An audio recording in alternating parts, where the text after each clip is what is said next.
കഴിഞ്ഞ ദിവസമാണ് ഇന്ത്യയിലേറെ പോപ്പുലർ ആയിട്ടുള്ള മിലാഫ് കോള UAE-യിലേക്ക് എത്തുന്ന കാര്യം നമ്മൾ പറഞ്ഞത്. ഇന്നും മറ്റൊരു കോള ബ്രാൻഡുമായി ബന്ധപ്പെട്ട വാർത്ത തന്നെയാണ്. സൗദിയിലെ വളരെ പോപ്പുലർ ആയിട്ടുള്ള കോള ബ്രാൻഡായിട്ടുള്ള മിലാഫ് കോള, അത് ഈന്തപ്പഴത്തിൽ നിന്നൊക്കെ എക്സ്ട്രാക്ട് ചെയ്യുന്ന ഒരു സംവിധാനമാണ്. മിലാഫ് കോള UAE അടക്കമുള്ള GCC വിപണിയിലേക്ക് എത്തുന്നു എന്നുള്ളൊരു കാര്യമാണ്. ലുലു ഗ്രൂപ്പാണ് UAE ഉൾപ്പെടെ GCC വിപണിയിലേക്ക് തങ്ങളുടെ സ്റ്റോറുകളിലേക്ക് മിലാഫ് കോള കൊണ്ടുവരുന്നത്. അപ്പോൾ ഇത് സംബന്ധിച്ച കരാറിൽ അൽമദീന ഹെറിറ്റേജും ലുലു ഗ്രൂപ്പും ഒപ്പിട്ടിരിക്കുന്നു എന്നുള്ളൊരു കാര്യമാണ്.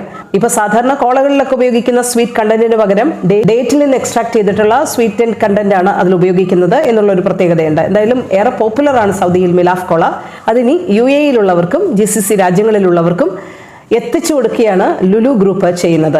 മാത്രമല്ല, ഇന്ത്യയിൽ നിന്ന് ഇന്ത്യൻ കാർഷിക ഉൽപ്പന്നങ്ങളുടെയും ഭക്ഷ്യവസ്തുക്കളും ഒക്കെ ഇങ്ങോട്ടേക്ക് കൊണ്ടുവരാനടക്കമുള്ള ഒരു കരാറിൽ നാഫെഡുമായി ലുലു ഗ്രൂപ്പ് ഒപ്പുവയ്ക്കുകയും ചെയ്തിട്ടുണ്ട്. മാത്രമല്ല, കൊച്ചിയിലെ കേരള ഗവൺമെന്റ് സംഘടിപ്പിക്കുന്ന ഗ്ലോബൽ ഇൻവെസ്റ്റേഴ്സ് മീറ്റിൽ പങ്കെടുക്കുകയാണ് ലുലു ഗ്രൂപ്പിന്റെ ചെയർമാൻ MA യൂസഫ് അലി. കേരളത്തിലെ നിക്ഷേപ സാധ്യതകളെക്കുറിച്ചുള്ള വിശദമായ ചർച്ചകൾ തീർച്ചയായും അദ്ദേഹം പങ്കെടുക്കുന്ന ഇൻവെസ്റ്റേഴ്സ് മീറ്റിൽ ഉണ്ടാകും.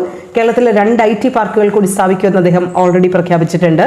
കേരളത്തിൽ ഭക്ഷ്യ സംസ്കരണശാലയുമായി ബന്ധപ്പെട്ട നിർമ്മാണ പ്രവർത്തനങ്ങൾ അന്തിമഘട്ടത്തിലാണ്. ലുലു ഗ്രൂപ്പുമായി ബന്ധപ്പെട്ട നിർമ്മാണ പ്രവർത്തനങ്ങൾ എന്തായാലും കേരളത്തിന്റെ നിക്ഷേപ അവസരങ്ങൾ ലോകത്തിന് മുമ്പാകെ പരിചയപ്പെടുത്തുന്ന ഇൻവെസ്റ്റേഴ്സ് മീറ്റാണ് കൊച്ചിയിൽ നടക്കുന്നത്. അതിലാണ് MA യൂസഫ് അലി ഇപ്പോൾ പങ്കെടുക്കുന്നത്.